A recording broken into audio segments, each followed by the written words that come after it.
સ્પર્ધાત્મક પરીક્ષાની તૈયારી કરતા વિદ્યાર્થીઓની પ્રથમ પસંદગી એટલે આઈસી ક્લિક્સ, જ્યાં તમને મળે છે દરેક કોર્સના વિષય વાઇઝ વિડીયોઝ, ફ્રી મટીરિયલ્સ તથા દરેક પરીક્ષાને લગતી સંપૂર્ણ માહિતી. તો આજે જ ડાઉનલોડ કરો તમારા મોબાઈલ પર આઈસી ક્લિક્સ એપ અને તમારા મિત્રો સાથે પણ શેર કરો. નમસ્કાર વિદ્યાર્થી મિત્રો, આઈસી ના યુટ્યુબ ચેનલ પર આપ સૌનું હાર્દિક સ્વાગત છે. મિત્રો, આપ સૌ જાણો છો કે તાજેતરમાં ટૂંક સમયમાં એચડીઓ અને સિનિયર ક્લર્કની એક્ઝામ જે છે આવવાની છે. તો એના માટે સ્પેશિયલી તમારા માટે એક સ્પીડમાં ઝડપથી રિવિઝન થાય એ માટે આપણે છલ્લા બોલે છગ્ગો જે સિરીઝ ચલાવીએ છીએ. એની અંતર્ગત આજે જે છે કુલદીપ સર દ્વારા ગુજરાતનો ઇતિહાસ જે છે આખો કવર કરવામાં આવેલો છે અને કહેવાય ને કે ટુ ધ પોઈન્ટ ઇન્ફોર્મેશન જે છે પ્લસ ઘણા બધા ફેક્ટ સાથે આખો ટોપિક જે છે ઇન શોર્ટ કે આખો સબ્જેક્ટ જે છે કવર કરવામાં આવેલો છે. અને આની પીડીએફ જે છે એ પણ ટૂંક સમયમાં જ આપણી જે આઈસીઈ ની આઈસીઈ ની જે ઓફિશિયલ ટેલિગ્રામ ચેનલ છે મિત્રો એની અંતર્ગત અપલોડ થઈ જશે, તો તમે ત્યાંથી ડાઉનલોડ કરી શકો છો. તો મિત્રો, ઇવન તમે જુઓ કે આપણી ગુજરાતની પરીક્ષા હોય સુપર ક્લાસ સી અથવા ક્લાસ સી લેવલ નહીં, તો એમાં ગુજરાતનો ઇતિહાસ છે ખૂબ મહત્વપૂર્ણ છે. અને તમે જૂની બધી પરીક્ષા લઈ લો તો એમાં ગુજરાતના ઇતિહાસના ભાઈ ફેક્ટ બેઝ પ્રશ્ન હોય જ. તો ફેક્ટ પ્લસ એની સાથે કન્સેપ્ચ્યુઅલ બંને રીતે એક્ઝામને ધ્યાનમાં રાખી ટુ ધ પોઈન્ટ જે પણ અગત્યના ઇતિહાસના મુદ્દાઓ રહેલા છે, અગત્યના જે રાજવંશ રહેલા હોય બધા જે છે આપણે કુલદીપ સર દ્વારા જે છે કવર કરવામાં આવેલા છે. અને ખૂબ જ સહેલી ભાષામાં ઇતિહાસની મજા ક્યારે આવે વાર્તાની જેમ, બરાબર. તો એકદમ તમે એક વખત વિડીયો જોવો એટલે મનમાં ઉતરી જ જાય, પછી ભૂલાય જ નહીં, બરાબર. અને ઓલરેડી તમે અગાઉ થોડું ઘણું વાંચેલું હશે તો એ થોડું ઘણું યાદ આવી જશે. અને આમાં આ કુલદીપ સરનો લેક્ચર જોશો એટલે આખો ઇતિહાસ જે છે મિત્રો મોઢે થઈ જશે અને તમારો એક પણ માર્ક જાહે નહીં.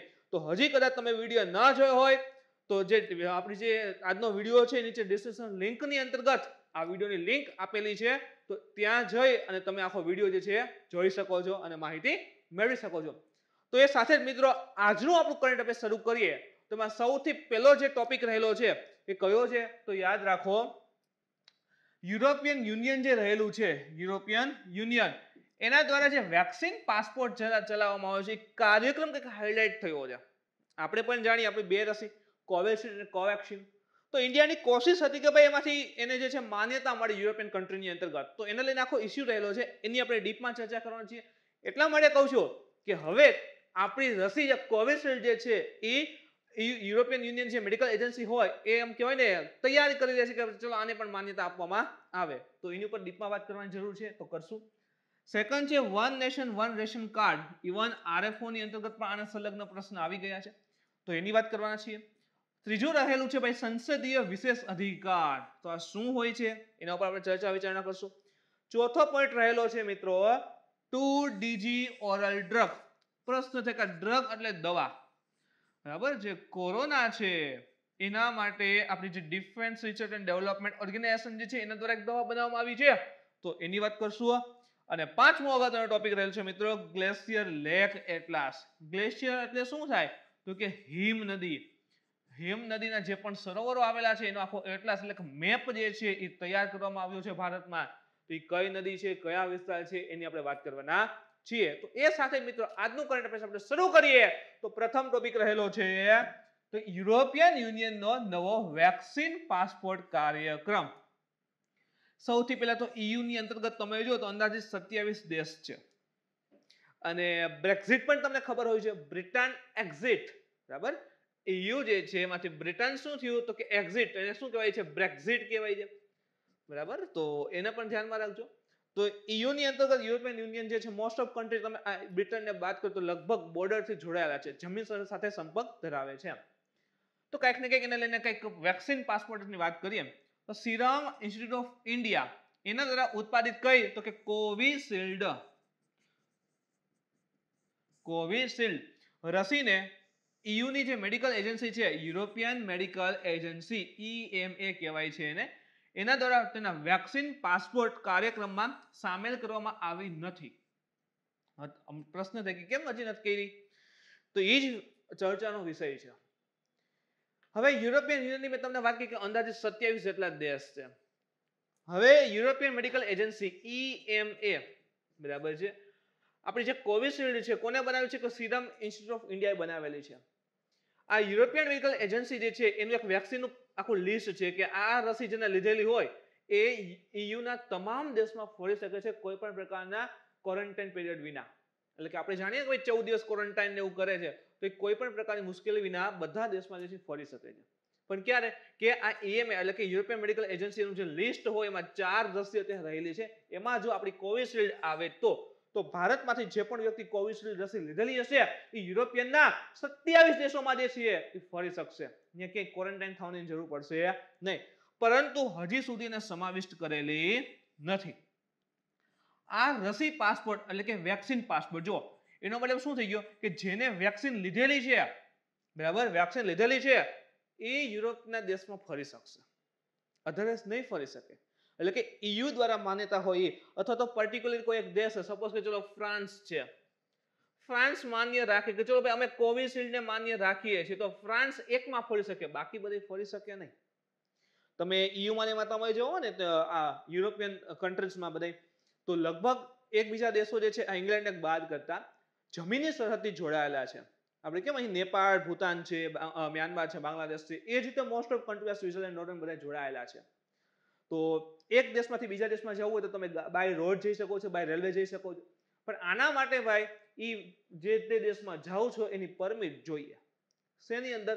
તો કે કોવિશિલ્ડ રસી આપણી જે રહેલી છે એની દેશ માન્ય રાખવો જોઈએ. અથવા તો ધારો કે સમજો આ એક ABC નામનો દેશ છે અને XYZ નામનો દેશ છે, આ બેની બોર્ડર છે. ચલો ABC નામના દેશે આપણને પરવાનગી આપી કે હા ભાઈ અમે તમારી કોવિશિલ્ડને માન્યતા આપીએ છીએ, ઓકે આપણે અહીંયા હરી ફરી શકશું. હવે XYZ પરમિટ આપે ને તો આપણે અહીંથી આમ જઈ શકાય, નથી આપતું તો બસ એની બોર્ડર ક્રોસ ન કરી શકશો. હવે તો યુરોપિયન મેડિકલ એજન્સી પરમિટ આપે ને EMA તો પછી એક એક દેશની પરમિટ લેવાની જ ન હોય. એ 27 દેશને સીધી પરમિટ મળી ગઈ એવું વિચારવાનું હોય, બરાબર. તો હજી EMA ના લિસ્ટમાં આવેલી નથી. તો આ જે આખો પાસપોર્ટની નીતિ છે એને જ આપણે વેક્સિન પાસપોર્ટ કહીએ છીએ, બરાબર. યુરોપિયન મેડિકલ એજન્સી એના દ્વારા કેટલીક રસીઓ એના કીધું ને ટોટલ EMA 4 રસીને માન્યતા આપી છે કે આ 4 રસી લીધેલી હોય અને રસી આપણે ખબર સર્ટિફિકેટ આપે તો આ 4 રસી જેને લીધેલી હોય ને એને ભાઈ યુરોપના તમામ દેશમાં ફરવાની છૂટ છે, બરાબર. તો કઈ કઈ છે? તો વેક્સઝેવરિયા એટલે કે એને ઓક્સફર્ડ એસ્ટ્રાઝેનેકાએ બનાવેલી છે, ઓકે. કોમરનાટી તો કે ફાઇઝર બાયોન્ટેકે બનાવેલી છે. સ્પાઇક વેક્સ જે છે એ મોડર્નાએ બનાવેલી છે. આપણી અંતર્ગત ઇન્ડિયામાં તમે જો એક તો કોવિશિલ્ડ છે, કોવેક્સિન છે, સ્પુટનિકની વાત છે કે એ પણ રશિયાથી આવવાની છે અને એના પછી જો કોઈ રસી આવવાની રહી છે મોડર્ના, બરાબર. યાદ રાખજો કઈ રસી રહેલી છે સ્પુટનિક પછી તો મોડર્ના આવશે હવે. અને જેન્સન છે, જોન્સન એન્ડ જોન્સનની બનાવેલી જેન્સન. તો આ ચારેય જે રસી છે આ ચારેય રસીને યુરોપિયન મેડિકલ એજન્સી એટલે કે EMA માન્યતા આપી છે. તો ભારતને રિક્વેસ્ટ હતી કે ભાઈ અમારી કોવિશિલ્ડને પણ એમાં રાખો, પણ EMA કે ના ભાઈ ના. હવે શા માટે ના પાડે છે એની પણ આપણે વાત કરશું. તો કે હવે આપણે પ્રિય એવો મિત્ર છે ત્યાં ફ્રાન્સ. ફ્રાન્સ યુરોપિયન દેશને કહે છે કે ભાઈ શું વાંધો છે, બરાબર છે. એક વખતે તમે એમ કહો છો કે ચલો યુરોપના દેશો છે ને એને આપણી કોવિશિલ્ડ મગાવી હતી કે અમારે આ રસીની જરૂર છે, તમે નથી રસીને મોકલો. તો એક વખતે આપણી રસી મગાવે છે એનો મતલબ આપણી રસી પરફેક્ટ છે, ઓકે. તો પરફેક્ટ છે તો માન્યતા કેમ નથી આપતા? અમારી રસી તમે વાપરો છો તો તમે માન્યતા કેમ નથી આપતા, બરાબર. એ મુદ્દા ઉપર થોડુંક ચર્ચા વિચારણા હતી. તો ભારતે પણ કહી દીધું કે જો તમે અમારી વેક્સિનને માન્યતા નથી આપતા તો અમે તમારી વેક્સિનને માન્યતા નહીં આપીએ, બરાબર. આ બધી રસી લીધેલી હશે, અમે એને માન્યતા આપતા નથી. તો જો ભારતે એકદમ ડિપ્લોમેટિક પક્ષ અપનાવ્યો, કડક થઈને કહી દીધું કે તમે અમારી વાત નહીં માનો તો અમે તમારી વાત નહીં માનીએ. અને એવામાં મિત્રો આપણું રહેલું છે ફ્રાન્સ, બરાબર. ફ્રાન્સે પરમિટ આપી દીધી, એની સાથે બીજા 9 દેશોએ પરમિટ આપી દીધી. ટોટલ કીધું 27 જેટલા દેશો છે EU માં, એમાંથી 9 જેટલા જે મુખ્ય દેશો છે એને પરમિટ આપી દીધી. એટલે કે આ 9 દેશ જે છે એ કોવિશિલ્ડને માન્યતા આપે છે. તો સપોઝ કે આપણા ઇન્ડિયાનો કોઈ એક વ્યક્તિ ગયો હોય, બરાબર છે, ABC નામના ભાઈ ગયા હોય યુરોપમાં, તો આ 9 દેશ છે આ 9 દેશમાં ફરી શકે છે પણ બાકીના દેશમાં નહીં. શા માટે? કે એને જે માન્યતા આપી નથી. પરંતુ હા EMA માન્યતા આપી દે તો પછી બધા દેશમાં ફરી શકશે. અત્યારે જે છે ફ્રાન્સે મદદ કરેલી છે, ત્યાંના દેશોને સમજાવે છે, બરાબર. અને ત્યાંના અંદાજિત 9 જેટલા દેશો છે સ્વિટ્ઝરલેન્ડની બધાએ માન્યતા આપી દીધી, લાઈક જર્મની છે. ત્યાંથી આગળ વધીએ તો યુરોપિયન યુનિયનમાં મુસાફરીના પ્રતિબંધોને સરળ બનાવવા એક ગ્રીન પાસ હોય છે. મેં તમને કીધું ને અંદાજે 27 જેટલા દેશો છે. વિચાર કરો આની અંદર બધા આમ 27 દેશો આમ જોડાઈ ગયેલા હોય. આ બધા દેશો રહેલા છે. ચાલો આ રીતે આ બધા દેશો છે આમ જોડાયેલા છે. તો 1 2 3 4 5 તો 1 થી 2 2 થી 3 3 થી 4 4 થી 5 જવું તો સાવ સહેલું છે. બોર્ડર બધી જોઈન્ટ છે બરાબર. તો એના માટે એક કન્સેપ્ટ છે ગ્રીન પાસ. ગ્રીન પાસ હોય ને એનો મતલબ એમ થાય કે ગ્રીન પાસ જેની પાસે છે એ યુરોપિયન યુનિયનના તમામ દેશમાં ફરી શકે છે. બ્રિટન હવે નથી એટલે એના સિવાય યુરોપિયન યુનિયનના તમામ દેશમાં ફરી શકે છે બરાબર. ક્યારે? તો ગ્રીન પાસ હોય ત્યારે. એટલે આ ગ્રીન પાસની અંતર્ગત અત્યારે યુરોપિયન મેડિકલ એજન્સી આપણે જોયું કે 4 રસીને માન્યતા આપી છે. તો આ 4 રસી જે છે એને જેને લીધેલી હશે, આ 4 માંથી કોઈ એક રસી લીધેલી હોય તો એને જે છે એ ગ્રીન પાસ આપે છે. આ 4 આપણે રસી જોઈ હતી એ જેને લીધેલી હોય સર્ટિફિકેટ રજૂ કરે એટલે એને ગ્રીન પાસ આપે છે. તો એ યુના 27 દેશમાં ફરી શકે છે. બટ આ 4 સિવાય કોઈ પણ રસી હજી એને માન્યતા આપી નથી. તો આ 4 સિવાય કોઈ પણ રસી લીધેલી હોય તો એને જે છે ભાઈ એને ગ્રીન પાસ હજી આપતા નથી. એટલે ઇન્ડિયાની એ જ રિક્વેસ્ટ છે કે ભાઈ તમે શું કામ ગ્રીન પાસ ના આપો? તમે અમારી કોવિશિલ્ડ તમારા લોકોને આપો છો તો કમસે કમ અમારી રસીને માન્યતા તો તમારે આપવી જોઈએ ને એમ. તો એક પ્રકારનું સર્ટિફિકેટ છે જે જાહેર મુસાફરીની સ્વતંત્રતાને પુનઃ સ્થાપિત કરવા અને રોગચાળાને કારણે વિવિધ દેશોમાં પ્રવેશના અવરોધો દૂર કરવા માટે બનાવવામાં આવેલું છે. એ જ વસ્તુ છે કે કોવિડનો સમય છે ભાઈ, કોઈ આ રસી લીધેલી છે એનો મતલબ એમ કે ભાઈ હવે એને રોગ રહ્યો નથી અથવા તો મટી ગયેલ છે અથવા તો એને એની સમક્ષ જે પ્રતિરોધક સિસ્ટમ જોઈએ એ આખી ડેવલપ કરી લીધી છે. તો હવે કોઈ પણ પ્રકારની ઝંઝટ વિના આરામથી દેશમાં ફરી શકે છે અને ક્વોરન્ટાઇનની જરૂર રહેતી નથી. આ ગ્રીન પાસ કોવિડ-19 સામે વ્યક્તિને રસી આપવા માટે અથવા તો જે નકારાત્મક પરીક્ષણ પરિણામો આવવા અથવા તો વાયરલ ચેપમાંથી સાજા થયાનો ડિજિટલ પુરાવો છે. આપણે જોઈને આપણે વેક્સિન લઈએ એટલે સર્ટિફિકેટ આપે છે. શું છે? એક પ્રકારનો ડિજિટલ પુરાવો છે કે હવે આ વ્યક્તિને કોરોના કે કંઈ છે નહીં, કોરોના રહેલો નથી એમ. આ દસ્તાવેજ યુરોપિયન યુનિયન તમામ દેશોમાં માન્ય હોય છે. આપણે વાત કરી. જોકે ગ્રીન પાસનો ઉદ્દેશ્ય લોકો માટેના પ્રતિબંધોને દૂર કરી મુસાફરીના અનુભવનો અવરોધ વિનાની બનાવવાનો છે. કીધું ને 27 દેશો એક સાથે છે. 27 દેશમાં તમારે અલગ અલગ વિઝાને કે માથાકૂટ રહે નહીં. ક્યારે? તો ભાઈ ગ્રીન પાસ હોય ત્યારે આરામથી હરીફરી શકો છો. તો મુસાફરીને બધું સરળ બનાવી દે. પરંતુ તમામ લોકો માટે ફરજિયાત પણ હોતો નથી. આ યાદીમાં કોવિશિલ્ડનો કેમ સમાવેશ કરવામાં આવતો નથી? સૌથી મોટો ઇસ્યુ આ છે. ભારતે કીધું કે ભાઈ કોવિશિલ્ડને સમાવેશ કરો, પણ કેમ યુરોપિયન મેડિકલ એજન્સી સમાવેશ કરતી નથી? જો આ સિરમ ઇન્સ્ટિટ્યૂટ ઓફ ઇન્ડિયા એના દ્વારા હજી સુધી કોવિશિલ્ડની મંજૂરી માટેની અરજી કરવામાં આવી નથી. સૌથી પહેલી વસ્તુ આ યુરોપિયન મેડિકલ એજન્સી એ જ રસીને માન્યતા આપે કે જે રસીની જે પણ રસીને પાસપોર્ટ વેક્સિનેશન અંદર સમાવેશ કર્યું હોય એના માટે એક અરજી કરવામાં આવે. કોને? EMA. એટલે કે સિરમ ઇન્સ્ટિટ્યૂટ ઓફ ઇન્ડિયા જે રહેલી છે એક અરજી મોકલશે. કોને? તો કે EMA ને. એમાં કીધેલું હશે કે ભાઈ અમારી જે કોવિશિલ્ડ છે એને તમારા ગ્રીન પાસપોર્ટની અંતર્ગત સમાવેશ કરવા વિનંતી રહેલી છે. એના પછી જે છે ભાઈ યુરોપિયન મેડિકલ એજન્સી એટલે કે EMA ને માન્યતા આપે છે. જોકે વેક્સઝેવિયર પણ એસ્ટ્રાઝેનેકા દ્વારા જ વિકસાવવામાં આવી છે બરાબર. અને EMA દ્વારા મંજૂર કરવામાં આવેલી રસીઓમાં તેનો પણ સમાવેશ કરવામાં આવ્યો છે. આપણે જોયું. હવે એસ્ટ્રાઝેનેકા છે એ પણ વેક્સઝેવિયર છે એ પણ એસ્ટ્રાઝેનેકા ડેવલપ કરેલી છે બરાબર. છતાં વેક્સઝેવિયરને માન્યતા આપી શા માટે? એની અરજી કમ્પ્લીટ થઈ ગઈ છે, સ્વીકારવામાં આવેલી છે. હવે ઇન્ડિયા પણ છે કોવિશિલ્ડની આખી સિરમ ઇન્સ્ટિટ્યૂટની અરજી સેન્ડ કરી દીધેલી છે. એટલે કહેવાય છે કે વિધિન અ મંથની અંતર્ગત 1 મહિનાની અંતર્ગત બરાબર છે 1 મહિનાની અંદર જ આપણી જે કોવિશિલ્ડ છે એ પણ યુરોપિયન મેડિકલ એજન્સીના જે લિસ્ટ રહેલું છે એની અંદર આવી જશે. અને પછી ઇન્ડિયન માટે જેને પણ કોવિશિલ્ડ લીધેલી છે એ બધાને પણ ગ્રીન પાસપોર્ટ જે છે એ મળી શકશે. પરંતુ એસ્ટ્રાઝેનેકા દ્વારા વિકસિત કોવિશિલ્ડને EMA ની સૂચિમાં સામેલ કરવામાં આવેલ નથી. તો એસ્ટ્રાઝેનેકાએ વેક્સઝેવિયર પણ બનાવી અને આ કોવિશિલ્ડ પણ બનાવી છે, પણ આની અરજી સેન્ડ થઈ ગઈ છે અને આની હવે થશે એમ. આવું એટલા માટે કારણ કે EMA રસીઓની સૂચિમાં સામેલ કરતી વખતે સ્થાનિક ઉત્પાદન સુવિધાઓને પણ ધ્યાનમાં લે છે. ભલે રસી એક સરખી હોય, રસી ભલે બે એક સરખી હોય, પરંતુ EMA પાસેથી મંજૂરી મેળવવા માટે એક જ ઉત્પાદનમાં વિવિધ ઉત્પાદકો માટે અલગથી એટલે કે એસ્ટ્રાઝેનેકાએ વેક્સઝેવિયરની અલગથી એની વેક્સઝેવિયર રસી રહેલી છે એની પણ અલગથી રિક્વેસ્ટ કરવી પડે, અલગથી અરજી નાખવી પડે અને કોવિશિલ્ડની પણ અલગથી અરજી કરવી પડે.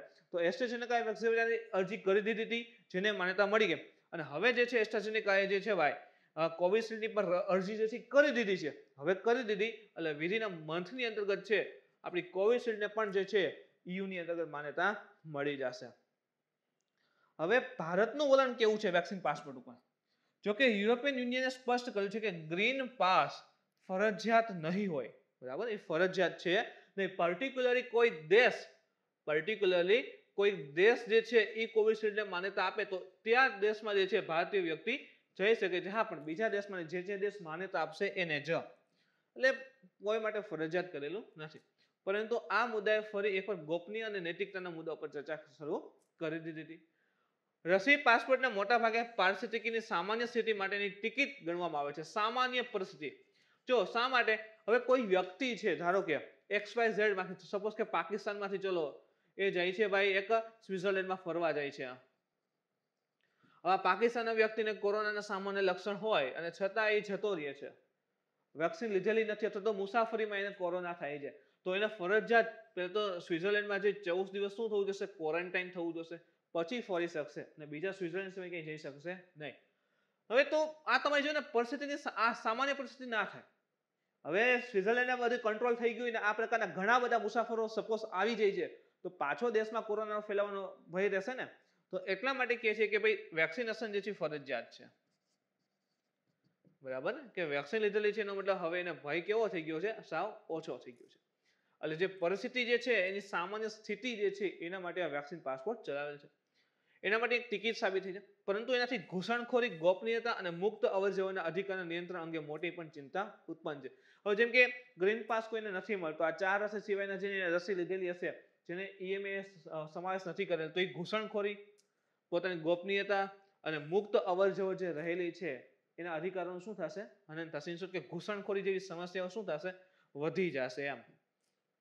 G7 દેશોની તાજેતરની બેઠકમાં ભારત તરફથી કેન્દ્રીય આરોગ્ય પ્રધાન કોણ? તો કે હર્ષવર્ધન, બરાબર છે, એના દ્વારા આ સમયે રસી પાસપોર્ટનો સખત વિરોધ પણ ઇવન નોંધવામાં આવ્યો હતો. કારણ કે ભાઈ ભારતની રસીમાં સમય સુધી બીજી વસ્તુ કે રસી લેશે એને જ આવવા દેવા, તો એ તો થોડુંક અલગ છે ને ભાઈ, બરાબર. તો એના માટે ભારતે પણ એનો વિરોધ કરેલો હતો. એના પછી જો તો one nation one ration card, ONORC, એટલે કે one nation one ration card. તો તાજેતરમાં જ સુપ્રીમ કોર્ટે તમામ રાજ્યો અને કેન્દ્ર શાસિત, એટલે કે 28 રાજ્ય પ્લસ 8 કેન્દ્ર શાસિત પ્રદેશોને one nation one ration card system લાગુ કરવાનો નિર્દેશ આપેલો છે, બરાબર. તો તમામ રાજ્યો અને કેન્દ્ર શાસિતમાં લાગુ થશે. હવે આ actually one nation one ration card છે શું એના વિશે માહિતી મેળવીએ. તો આ યોજનાનો ઉદ્દેશ્ય સ્થળાંતરિત કામદારો અને તેમના પરિવારોના સભ્યોને રાષ્ટ્રીય ખાદ્ય સુરક્ષા અધિનિયમ 2013, national food security act 2013, NFSA, બરાબર, હેઠળ દેશમાં ક્યાંક પણ કોઈ પણ વાજબી ભાવની જે દુકાન હોય છે ત્યાંથી સબસિડી વાળા રેશન સામગ્રી ખરીદવા માટે સક્ષમ બનાવે છે. જેમ કે આપણે જ વિચારો કે આપણું ગુજરાત છે, અહીં જે છે બિહાર રાજ્ય આવે. ચલો, બિહારમાંથી ઘણા બધા કામદારો અહીંયા જે છે વર્ક માટે આવે છે, બરાબર, અહીંયા વર્ક કરવા આવે છે. ધારો કે 10,000 લોકો અહીંયા આવેલા છે કામ કરવા. હવે એનું રાશન કાર્ડ હશે ભાઈ, એમાં તો સરનામું બધું આઈનું હોય. તો હવે એને રાશન જોતું હોય, બરાબર, નેશનલ ફૂડ સિક્યુરિટી એક્ટ 2013 અંતર્ગત જે પણ વાજબી ભાવની દુકાન આપણે રાશન શોપ કહીએ ત્યાંથી તે સબસિડી વાળું અનાજની ખરીદી કરી શકે છે, જેથી કે તેનું અને એના પરિવારનું ભરણ પોષણ વ્યવસ્થિત થઈ શકે. પણ હવે આ બિહારથી આવેલા છે તો એનું રાશન કાર્ડ તો બિહારમાં હશે, તો દર મહિને કઈ બિહાર રાશન લેવા તો ના જવાય. સો એના માટે one nation one ration card લેવા કે ભાઈ તમામ રેશન કાર્ડને કનેક્ટ કરી દઈએ, તમામને એમ. ઇન શોર્ટ કે ભાઈ કોઈ પણ વ્યક્તિ જે છે જે પણ રાજ્યમાં રહેતો હોય તો ગમે તે શોપ ઉપરથી જે છે એ અનાજ મેળવી શકે છે. તો હવે આ one nation one ration card અંતર્ગત શું? One nation one ration card. તો જે બિહારથી આવેલા અંદાજે 10,000 લોકો હતા એ એના રેશન કાર્ડ ઉપર ગુજરાતમાં પણ અનાજ મેળવી શકશે, જેથી કરીને એના પરિવારનું ભરણ પોષણ કમ્પ્લીટ થાય. તો આ મુજબ one nation one ration card scheme રહેલી છે. આ યોજના ઓગસ્ટ 2019માં શરૂ કરવામાં આવી હતી. અત્યાર સુધીમાં one nation one ration card અંતર્ગત 32 રાજ્ય અને કેન્દ્ર શાસિત, અને 32 રાજ્ય અને કેન્દ્ર શાસિત એનો મતલબ કે 32માં રાજ્યો પ્લસ કેન્દ્ર શાસિત આવી ગયા. સમાવેશ થયેલા છે. તો એની અંતર્ગત હજી તમે જો કે ભાઈ આના દ્વારા 32 રાજ્ય પ્લસ કેન્દ્ર શાસિતમાં જોડાઈ ગયા છે વન નેશન કાર્ડમાં, અને અંદાજિત 69 કરોડ બરાબર નેશનલ ફૂડ સિક્યોરિટી એક્ટ 2013 ની અંતર્ગત લાભાર્થીઓ આવરી લેવામાં આવ્યા છે. તો અંદાજિત 136 માંથી તમે જો ભાઈ જે પણ રેશન કાર્ડ ધરાવે છે એમાં 69 કરોડ ફેમિલીઝ જે છે આમાં સમાવેશ કરી લીધેલ છે. કેટલાક રાજ્ય એવા છે જે હજી નથી જોડાયા, લાઈક આસામ, છત્તીસગઢ, કેન્દ્ર શાસિત દિલ્હી, પશ્ચિમ બંગાળ. તો જે ફરી એકવાર જણાવી દઉં કે આસામ છે, છત્તીસગઢ છે, દિલ્હી છે, વેસ્ટ બેંગોલ છે, તો આ બધા હજી સુધી આ વન નેશન વન રેશન કાર્ડમાં જોડાયેલા નથી. અમલીકરણની વાત કરીએ તો જૂની જે જાહેર વિતરણ પ્રણાલી એટલે કે પબ્લિક ડિસ્ટ્રીબ્યુશન સિસ્ટમ જે રહેલી છે એમાં સુધારાને પ્રોત્સાહન આપવા કેન્દ્ર સરકાર રાજ્યોને પ્રોત્સાહન આપી રહી છે. એટલે કે જે public distribution system PDS system જે રહેલી છે એમાં ફેરફાર કરવા માટે, સુધારો કરવા માટે કેન્દ્ર સરકાર જે છે સેન્ટ્રલ ગવર્નમેન્ટ એ રાજ્યને પ્રોત્સાહન આપે છે. તેમ છતાં કેન્દ્ર સરકારે ગયા વર્ષે કોવિડ-19 રોગચાળા દરમિયાન રાજ્યો દ્વારા વધારાના ઋણ લેવા માટે આ યોજનાના અમલીકરણ માટે પૂર્વ શરત જે છે નક્કી કરી હતી. ઇન શોર્ટ એવું કહેવા માંગે છે, તમે જાણતા પણ હશો કે જ્યારે કોરોનાનો સમય આવ્યો, આર્થિક સ્થિતિ મોસ્ટ ઓફ બધાની વીક હતી, બરાબર. તો એ સમયે સરકારે પરિવારોની મદદ કરવા માટે શું કરેલું હતું કે તમે જો કે 4 મહિના છે, 3 મહિના છે, 5 મહિના જે છે એ અનાજ જે છે ફ્રીમાં આપેલું હતું. એ સાથે ખાંડ ને ઘણું બધું જે છે વસ્તુ ફ્રીમાં આપેલું હતું, ચણા ને બધું, બરાબર, કરંટમાં વ્યવસ્થિત હતું એ બધી.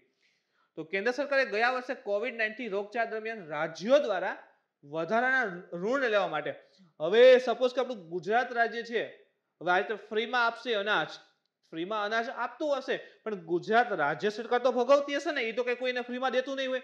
તો સરકારે શું કરવું પડે, એના માટે પૈસા લેવા પડે, બરાબર. તો ઋણ લેવા માટે આ યોજના અમલીકરણને પૂર્વ શરત નક્કી કરી હતી. એટલે સપોઝ કે કેન્દ્ર સરકાર પાસેથી રાજ્ય સરકારે લોન લેવી, ચલો ગુજરાત સરકાર એમ કે મને લોન આપો, સમજો. તો ભારત સરકાર પહેલા એવું કહે કાંઈ વાંધો નહીં, અમે આ યોજના અંતર્ગત તમને લોન આપવા તૈયાર છીએ, પરંતુ એની એક કન્ડિશન છે કે તમારા રાજ્યમાં one nation one ration card લાગુ પડેલ છે, જો હોય તો અમે તમને લોન આપવા તૈયાર છીએ. એ મુજબ તો ફરજિયાત રાજ્ય છે, તમે જુઓ કે ભાઈ એના લોકોને સહાય કરવી હોય તો પૈસાની જરૂર પડે તો આ યોજનામાં જે છે જોડાના હતા. One nation one ration card સુધારાનો અમલ કરનાર 17 રાજ્યો માટે, ઇવન આ જ સમયગાળા દરમિયાન 17 રાજ્ય માટે 2020-21માં અંદાજિત 37,600 કરોડ વધારાના ઉધારની મંજૂરી પણ કેન્દ્ર સરકાર દ્વારા આપવામાં આવી હતી. વિચાર કરો, 17 રાજ્યોમાં જોઈન થયા તો એ રાજ્યો જે છે જોઈન થઈ ગયા વન નેશન વન રેશન કાર્ડને અપનાવે છે, તો એ રાજ્યોને 37,600 કરોડની ઉધાર લેવા માટેની પરવાનગી પણ આપેલી હતી. અહીંથી આગળ જોઈએ તો ભાઈ આની પ્રક્રિયા શું રહેલી છે વન નેશન કાર્ડની. તો one nation one ration card જે છે સિસ્ટમ એક એવી ટેકનોલોજી પર આધારિત છે કે જેમાં લાભાર્થીઓના, એટલે કે જેને પણ આનો લાભ મળવા યોગ્ય છે એ લાભાર્થીઓનો જે રેશન કાર્ડ છે, બરાબર છે, આધાર નંબર, આપણે સૌ જાણીએ ને કે અત્યારે તમે કંઈ પણ લેવા જાઓ એની સાથે આધાર લિંક હશે. વોટેવર તમે આ શોપ ઉપર જાઓ તો આધાર લિંક હશે, એનો મતલબ કે તમે જ્યારે વસ્તુ ખરીદો છો તો ત્યારે આધાર પ્રૂફ અથવા તો તમારા આધાર નંબર આપેલો હોય અને તમારા ફિંગર બાયોમેટ્રિક જે છે લેતા હોય છે કે ભાઈ પ્રૂફ આવે કે હા ભાઈ આ ફેમિલીમાંથી જે છે એને અનાજનો ફાયદો લીધેલો છે. તો રેશન કાર્ડ છે, આધાર નંબર છે અને ઇલેક્ટ્રોનિક પોઈન્ટ ઓફ સેલ જે છે એનું વર્ણન હશે. તો આ one nation one ration card system જે છે એમાં જે ટેકનોલોજી છે એમાં રાશન કાર્ડ, આધાર નંબર અને ઇલેક્ટ્રોનિક પોઈન્ટ ઓફ સેલ જે છે એની વ્યવસ્થા હશે. ઈન કે એ પોઈન્ટ ઉપર જે છે એમાં એન્ટ્રી કરે કે ચલો આને વસ્તુ મળી ગઈ છે ને એ બધી. આમ આ સિસ્ટમમાં વાજબી કિંમતની દુકાનો ઉપર ઇલેક્ટ્રોનિક પોઈન્ટ ઓફ સેલ ઉપકરણો પર બાયોમેટ્રિક પ્રમાણીકરણ દ્વારા લાભાર્થીઓની ઓળખ કરવામાં આવે છે. કીધું ને, તમે જ્યારે દુકાને જાઓ ને તો પોઈન્ટ ઓફ સેલ તમે ઇલેક્ટ્રોનિક એટલે એમાં શું હોય કે તમે અંગૂઠો રાખશો એટલે બાયોમેટ્રિક, એટલે કે તમે આધાર કાર્ડ લીધેલું હશે તો એ વખતે ખબર છે આંખ સ્કેન કરે છે, 10 આંગળી સ્કેન કરે ને એ બધી, તો અંગૂઠા જે છે એ સ્કેન કરતા હશે, તો જેવો અંગૂઠો રાખશો તો એ બાયોમેટ્રિકલી મેચ કરી નાખે, બરાબર. તો એના દ્વારા ઓળખ કરવામાં આવે છે લાભાર્થીની. તો જે ઇલેક્ટ્રોનિક પોઈન્ટ ઓફ સેલ એટલે પેલું મશીન હોય ને નાનું એવું, બરાબર છે, એના દ્વારા બાયોમેટ્રિકની ઓળખ કરે છે બાયોમેટ્રિક દ્વારા. આ system integrated management of public distribution system સમજો આજે વન નેશન વન રેશન કાર્ડની જે સિસ્ટમ છે તે એક નંબર છે ભાઈ integrated management of public distribution system અને બીજું છે અન્ન વિતરણ નામના બે પોર્ટલના સહયોગથી કામ કરે છે. જો આ ખૂબ જ ઇમ્પોર્ટન્ટ પ્રશ્ન છે અને ઓલરેડી આરએફઓમાં અહીંથી પ્રશ્ન આવેલા છે બરાબર. તો આગામી એક્ઝામ માટે પણ ઇમ્પોર્ટન્ટ છે કે સુપ્રીમ કોર્ટે કીધું કે બધા રાજ્યો એટલે કે સંપૂર્ણ ભારતમાં લાગુ પાડી દેવી છે ભાઈ. તો કયા બે પોર્ટલના સહયોગથી કાર્ય કરે છે તો ત્યારે યાદ રાખજો એક છે અન્ન વિતરણ. જો અન્ન માટેની યોજના છે તો અન્ન વિતરણ તો થઈ જ ગઈ. સેકન્ડ છે integrated management of public distribution system PDS. જો પબ્લિક ડિસ્ટ્રીબ્યુશન સિસ્ટમ રહે છે ઇન્ટિગ્રેટેડ મેનેજમેન્ટ એટલે બધું ભેગું કરીને આખું મેનેજમેન્ટ કરવાની વાત છે. તો આ બંને દ્વારા બંનેના જે પોર્ટલ છે એના સહયોગથી જે છે one nation one ration card system જે છે આખી વર્ક કરે છે. આ પોર્ટલ્સમાં તમામ સંબંધિત ડેટા રેકોર્ડ રાખવામાં ઇવન આવેલો છે. તો પોર્ટલની અંદર તમામ ડેટા લાઈક આ રેશન કાર્ડનો છે આધાર કાર્ડનો છે બાયોમેટ્રિક છે બધું અહીં રેકોર્ડ રાખવામાં આવેલ છે. હવે જે national food security act NFSA 2013 છે એની પણ વાત કરી લઈએ. તો આ એક્ટ અંતર્ગત ભારત સરકારના હાલના ખાદ્ય સુરક્ષા કાર્યક્રમો માટે કાનૂની અધિકારોમાં રૂપાંતરિત કરવામાં આવેલ છે. એટલે કે ભાઈ ખાદ્ય સુરક્ષાના કાર્યક્રમ જેમ કે પોષણ અભિયાન ને બધું ચાલે છે ને બરાબર. તો even mid day meal scheme ને બધું ચાલે છે. તો કંઈક ને કંઈક પોષણ ઉપર ખોરાક ઉપર ફોકસ થયેલા છે. જે પણ કાર્યક્રમો એના માટે કાયદાકીય અધિકારના રૂપમાં આ એક કાયદો રહેલો છે. જેમ કે કોઈ પણ વ્યક્તિને જે છે ભાઈ સબસિડીવાળું અનાજ પ્રાપ્ત કરવાનો અધિકાર રહેલો છે બરાબર. તો એ આ એક્ટ અંતર્ગત જે છે એ મેળવી શકે છે. જેમાં મિડ ડે મીલ સ્કીમ છે integrated child development services scheme છે પબ્લિક ડિસ્ટ્રીબ્યુશન સિસ્ટમ છે એવા કાર્યક્રમો સમાવેશ થાય છે. તો આ પ્રકારના કાર્યક્રમમાં જે સમાવિષ્ટ હોય તો એને જે પણ લાભ મળવાના યોગ્ય હોય તો એ લાભ જે છે આ કાયદા અંતર્ગત એને મળે છે. નેશનલ ફૂડ સિક્યોરિટી એક્ટ બરાબર ખાદ્ય સુરક્ષા નો એક્ટ રહેલો છે અને જે પણ એમાં આ પ્રકારની યોજનાઓ સમાવેશ છે એ યોજના અંતર્ગત આ કાયદો જે છે એને એનો લાભ અપાવે છે. ઇવન માતૃત્વ અધિકારોમાં પણ આ જે છે નેશનલ ફૂડ સિક્યોરિટી એક્ટ જે છે બરાબર માતૃત્વ અધિકારોને પણ માન્યતા આપે છે. એના પછીનો નવો ટોપિક જોઈએ તો સંસદીય વિશેષ અધિકાર. તો શા માટે પહેલા તો કરંટમાં આવેલું હતું એની વાત કરીએ. તો વિજ્ઞાન અને ટેકનોલોજી સાયન્સ ડીપ અને ટેકનોલોજી અંગેની સંસદીય સ્થાયી સમિતિના અધ્યક્ષ કોંગ્રેસના નેતા જયરામ રમેશ દ્વારા આ સમિતિની જે બેઠકની કાર્યવાહી હતી ને એના અંગે ખોટા અને હાનિકારક અહેવાલ આપવા બદલ સમજવાની કોશિશ કરો કે એક સંસદીય સ્થાયી સમિતિ છે વિજ્ઞાન અને ટેકનોલોજી ઉપર બરાબર સંસદની સ્થાયી સમિતિ છે અને એની અંતર્ગત જયરામ રમેશ જે કોંગ્રેસના નેતા છે એ આ સમિતિની બેઠકની કાર્યવાહી જે હતી જે બેઠક કરી હતી એની જે પણ પ્રોસેસ હતી એના વિશે ખોટા અને હાનિકારક અહેવાલ આપવા બદલ ટાઈમ્સ નાવ જે ન્યૂઝ ચેનલ છે એની સામે વિશેષ અધિકાર પ્રસ્તાવ રજૂ કરવામાં આવેલ છે. કોના દ્વારા તો કે સાયન્સ એન્ડ વિજ્ઞાન અને ટેકનોલોજી અંગેની જે સંસદીય સ્થાયી સમિતિ હતી એના સભ્ય જયરામ રમેશે જે ન્યૂઝ ચેનલ છે ટાઈમ્સ નાવ આ ટાઈમ્સ નાવ ઉપર એવો આક્ષેપ લગાવ્યો તેને ખોટા અને હાનિકારક જે છે ન્યૂઝ જે છે એ લેખ કરે છે અથવા તો આપેલા છે. તો આ બાબતે જે છે એના ઉપર વિશેષ અધિકાર પ્રસ્તાવ જે છે એ રજૂ કરવામાં આવ્યો છે. તો પ્રસ્તાવ શું હોય છે એની માહિતી મેળવીએ. તો સંસદીય વિશેષ અધિકારો સંસદ સભ્યોને એટલે કે જે પાર્લામેન્ટરી મેમ્બર હશે બરાબર એ વ્યક્તિગત અને સામૂહિક રીતે કેટલાક અધિકારો ધરાવે છે. એટલે કે વ્યક્તિગત એટલે જે પણ એમપી હોય મેમ્બર ઓફ પાર્લામેન્ટ સંસદ સભ્ય રહેલા છે એ વ્યક્તિગત અને કેટલાક સામૂહિક રીતે જે છે અધિકારો અને સ્પેશિયલ અધિકારો આપેલા છે જેથી તેઓ તેમના કાર્યને અસરકારક રીતે નિભાવી શકે છે. જેમ કે જો સિમ્પલ જે સંસદમાં કાંઈ પણ વસ્તુ પર ચર્ચા વિચારણા થતી હોય તે ખુલીને પોતાના વિચાર રજૂ કરી શકે છે. ત્યાં કોઈ એને બંધન કરતા હોતું નથી. તો એને શું આપે છે કે એક પ્રકારની સ્વતંત્રતા આપે છે. એનો કોઈ પણ મુદ્દો રહેલો છે ત્યાં ઉઠાવવા માટેની સ્વતંત્રતા રહેલી છે. તો એ મુજબ એને કાર્યને અસરકારક રીતે નિભાવી શકે છે એ માટે એને કેટલીક જે છે અધિકારો સંસદ દ્વારા આપવામાં આવેલ છે. ખાસ કરીને આપણે બંધારણ અનુચ્છેદ 105 બંધારણ અનુચ્છેદ 105 બે વિશેષ અધિકારોનો સ્પષ્ટ ઉલ્લેખ કરવામાં આવ્યો છે. તો ઇમ્પોર્ટન્ટ થઈ ગયો કયા અનુચ્છેદમાં જે છે ભાઈ કહેવાય કે વિશેષ અધિકારોનો ઉલ્લેખ છે સંસદ સભ્ય માટે રાષ્ટ્રપતિ માટે અલગ છે. તો સંસદ સભ્ય માટે કયા અનુચ્છેદમાં જે છે વિશેષ અધિકારનો ઉલ્લેખ છે તો અનુચ્છેદ 105 જેમાં વાત કરીએ તો સંસદમાં વાણી સ્વાતંત્ર્ય અને એની કાર્યવાહી પ્રકાશિત કરવાનો અધિકાર છે. વાણી સ્વાતંત્ર્ય કીધું ને, કોઈ પણ મુદ્દા ઉપર ચર્ચા વિચારણા કરી છે તો આરામથી કરી શકે. શા માટે? એની સ્પેશિયલ રાઈટ છે ભાઈ. એ જે પણ વસ્તુ બોલે છે બરાબર, તો સ્પીકરની પરમિશન રેકોર્ડ ના થાય અથવા તો પબ્લિશ ના કરી શકાય એમ. તો સંસદમાં વાણી સ્વાતંત્ર્યનો અધિકાર અને એની જે કાર્યવાહી પ્રકાશિત કરવાનો અધિકાર, જે પણ પ્રોસેસ થાય છે તો એ સ્પીકરને કહે ઓકે ઠીક છે પબ્લિશ કરો તો, અથવા તો કહે કે આ વસ્તુ પબ્લિશ નથી કરવી તો પબ્લિશ ના થાય, એ માટેના સ્પેશિયલ રાઇટ્સ જે છે ધરાવે છે. બંધારણમાં નિર્દિષ્ટ વિશેષ અધિકારો ઉપરાંત નાગરિક પ્રક્રિયા સંહિતા 1908, એક તો આપણે કીધું 105 માં ઉલ્લેખ છે.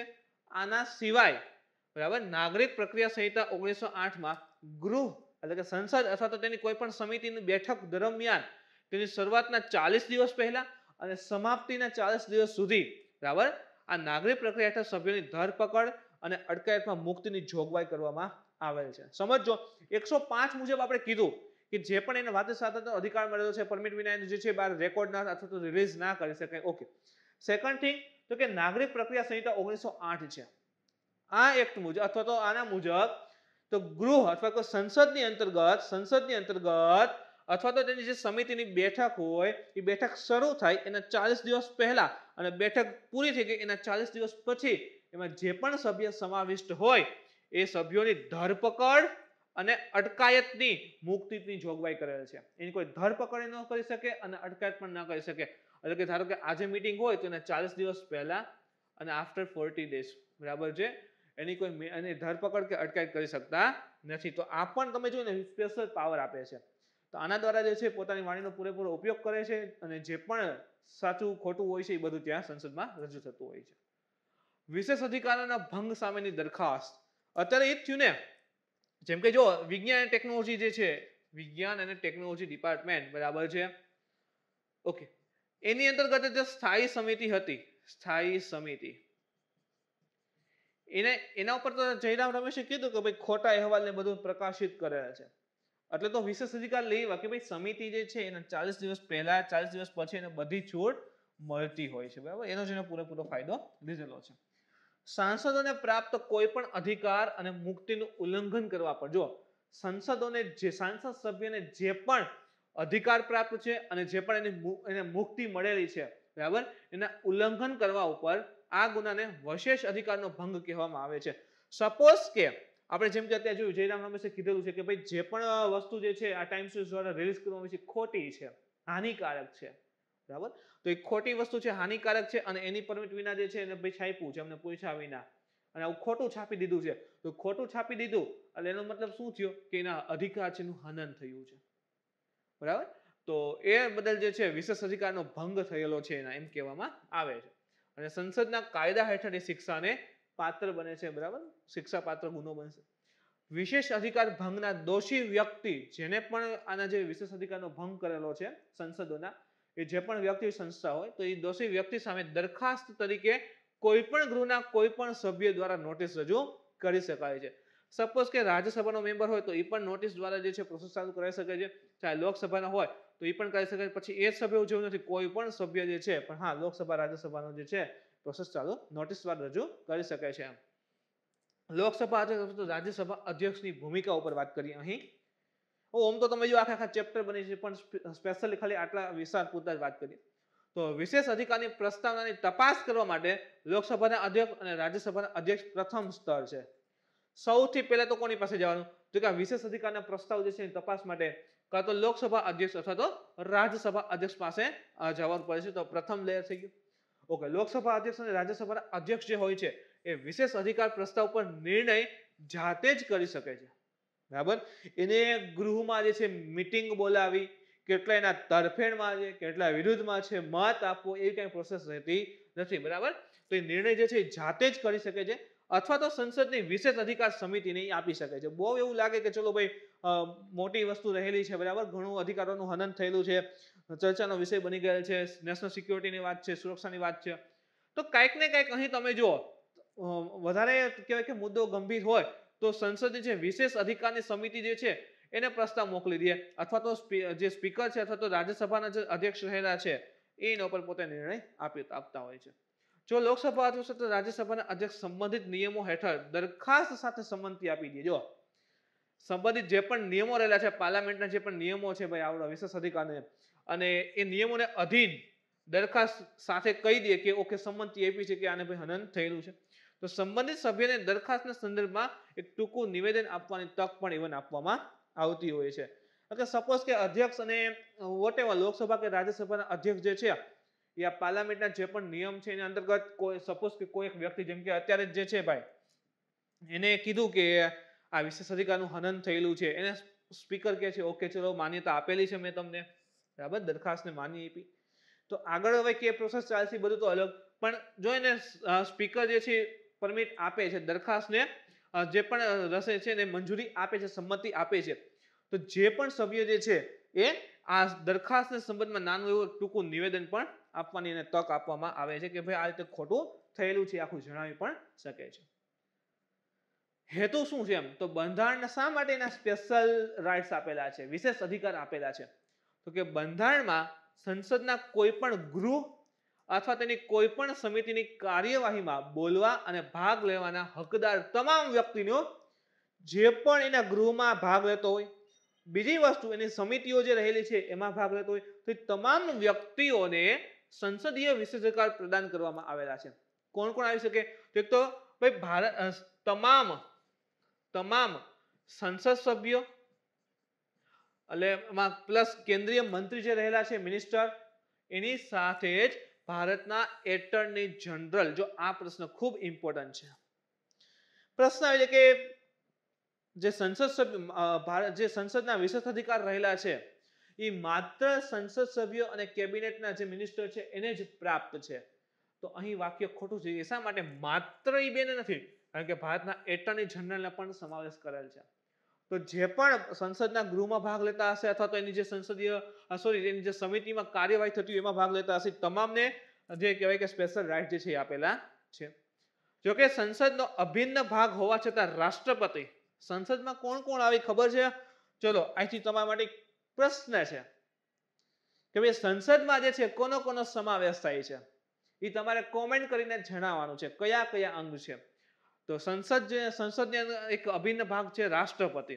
તો રાષ્ટ્રપતિ જે છે એ સંસદીય વિશેષ અધિકારને પ્રાપ્ત હોતા નથી. યાદ રાખજો, 105 આપણે વાત કરી, મેમ્બર ઓફ પાર્લામેન્ટ છે, એટર્ની જનરલ બધાને મળશે, પણ રાષ્ટ્રપતિને જે છે એ વિશેષ અધિકાર પ્રાપ્ત હોતા નથી. કારણ કે 361 અનુચ્છેદ જે રહેલો છે એ રાષ્ટ્રપતિ માટે વિશેષ અધિકારની જોગવાઈ કરે છે. હવે 361 અનુચ્છેદ શેના વિશે છે અથવા તો એમાં શું લખેલું છે, કયા પ્રકારના વિશેષ અધિકાર છે એ પણ કોમેન્ટ કરજો. એટલે તમને કેટલું પ્રેક્ટિસ કરો છો અમને ખબર પડે. અમે અહીંથી જે મહેનત કરીએ છીએ એમાં તમે કેટલાક ધ્યાન આપો છો. બીજી વસ્તુ તમે ખુદ કેટલા ડેવલપ થાવ છો એનો પણ અંદાજ તો આવવો જરૂરી છે ને. તો 361 અનુચ્છેદ જે રહેલો છે એમાં રાષ્ટ્રપતિને કયા પ્રકારના વિશેષ અધિકારો આપવામાં આવેલા છે એ જણાવવાનું છે તમારે કોમેન્ટ કરીને. એ બાને તમારે જો રાષ્ટ્રપતિના ચેપ્ટરની બધું કમ્પ્લીટ થતું જાય.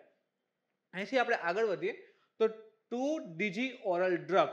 હવે જો તમે આ રીતની દવા છે, નાનું પેકેટ દેખાય છે, તો શું છે આ પેકેટની વાત કરીએ તો તાજેતરમાં ડોક્ટર રેડિસ લેબોરેટરીએ 2-deoxy ડી ગ્લુકોઝ, જો અહીં લખેલું છે 2-deoxy D glucose oral powder, બરાબર છે, 2-deoxy ડી ગ્લુકોઝ નામના એક દવાના વ્યાપારની જે છે લોન્ચ જાહેરાત કરેલી છે. દવા જે છે લોન્ચ કરેલી છે. હવે દવા શું છે એના ઉપર વાત કરીએ તો એક ડિફેન્સ રિસર્ચ ડેવલપમેન્ટ ઓર્ગેનાઇઝેશન કે DRDO દ્વારા ડેવલપ કરવામાં આવેલી એક એન્ટી કોવિડ દવા છે. એટલે કે કોરોનાના સમયે એનો મેક્સિમમ યુઝ થઈ શકે છે. કોરોના થયેલો હોય, કોવિડથી પોઝિટિવ હોય તો એ વ્યક્તિ માટે સ્પેશિયલી આ દવા જે છે ડેવલપ કરી છે DRDO દ્વારા. આ દવાનો ઉપયોગ જે છે એ હોસ્પિટલમાં કોરોના વાયરસના દર્દીની સારવાર માટે ખાસ કરીને કટોકટીના સહાયક તબીબી ઉપચાર તરીકે ઉપયોગ કરવાની જે છે પરમિટ આપવામાં આવી છે. કટોકટી પરિસ્થિતિ હોય, હવે એવું નહીં કે ચલો કોરોના થયો છે એટલે દવા ચાલુ કરી દે, ના ભાઈ ના. ખૂબ વધારે ઇફેક્ટ આવી ગયેલ હોય, કોરોનાને કારણે શ્વાસમાં મુશ્કેલી પડતી હોય, બોડી જે છે એટલું બધું રિએક્શન ના આપતું હોય, તો એ ભયાનક પરિસ્થિતિ ઉત્પન્ન થયો કોરોનાને લીધે, તો એ સમયે હોસ્પિટલની અંદર ડોક્ટરની પરવાનગીથી જે ભાઈ આ દવાનો જે છે યુઝ કરી શકાય છે. કેવી રીતે કામ કરશે દવા? તો 2DG દવા પાઉચમાં પાવડરના રૂપમાં આવે છે. તમે અહીં જુઓ પાવડર દેખાય છે. કે આ એક આખું પેકેજ છે અને એક નાનું એવું પાઉચ છે, તો એની અંદર પાવડરના સ્વરૂપે જે છે આ દવા આવે છે, જે પાણીમાં ઓગાળીને લેવાની હોય છે. એટલે નકર એમાં એવું છે કે પાણીમાં જ લેવાની ના, ઘણી વખત એવી પણ દવા આવે કે જે બાટલામાં એમાં સીધી ચડાવવાની હોય છે, એ આપણને દેતા હોય છે, બરાબર.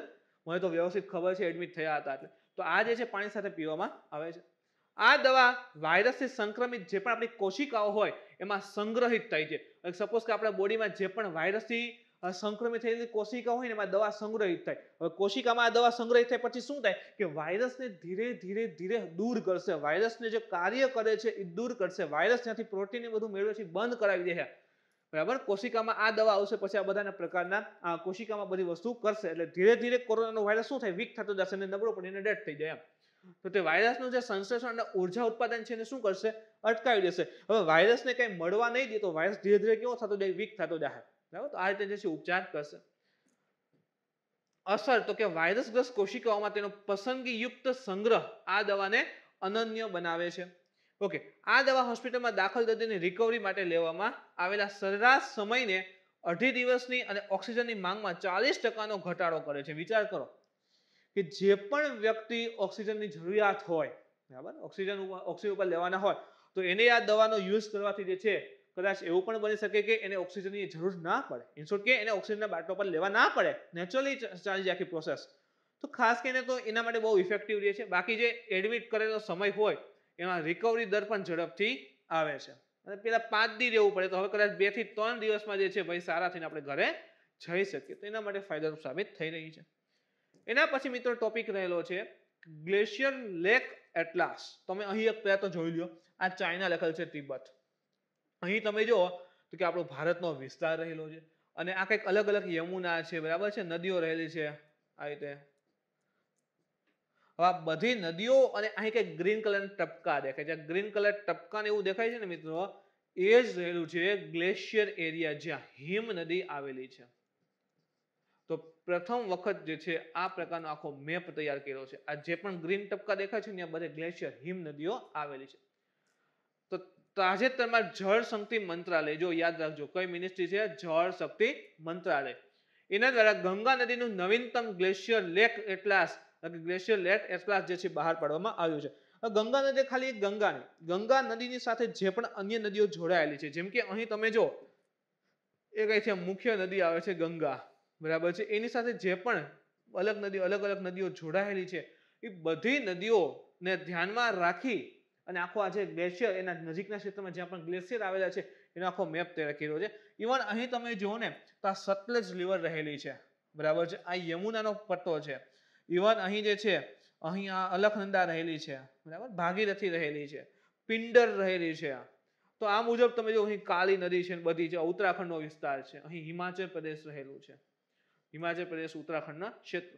તો એ વિસ્તારમાં જે છે ગંગા નદી, એની સહાયક નદીઓ, આસપાસની બધી નદીઓ જે છે જ્યાંથી ઉદ્ગમ પામીને વહે છે, એ બધા વિસ્તારમાં જ્યાં પણ હિમ નદીઓ આવેલી છે એનો મેપ જે છે તૈયાર કરવામાં આવેલો છે.